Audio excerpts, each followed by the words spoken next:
کوئی بات اپنی سامنے رکھیں گے تو آپ کیا کرنا؟ ہاں میں ہاں ملانا صرف۔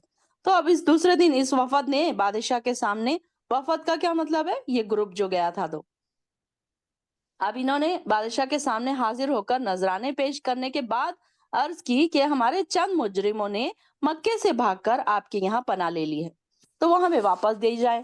ساتھ ہی رشوت خور درباریوں اور پادریوں نے جو ہاں میں ہاں بھی ملا دی ساتھ ہی ساتھ، مگر جو نجاشی بادشاہ تھا بڑا ہی انصاف پسند تھا، ان کی باتوں میں نہ آیا، اور جب تک ان لوگوں کی بات نہ، اس نے کیا کہا؟ جب تک میں ان لوگوں کی بات نہ سن لوں میں کوئی حکم نہیں دوں گا۔ تو انہوں نے کیا پھر مسلمانوں کو بلایا نجاشی نے، اور ان سے صورتحال دریافت کی۔ تو مسلمانوں نے سیدنا جعفر طیار کو اپنا نمائندہ بنایا، ترجمان مقرر کیا۔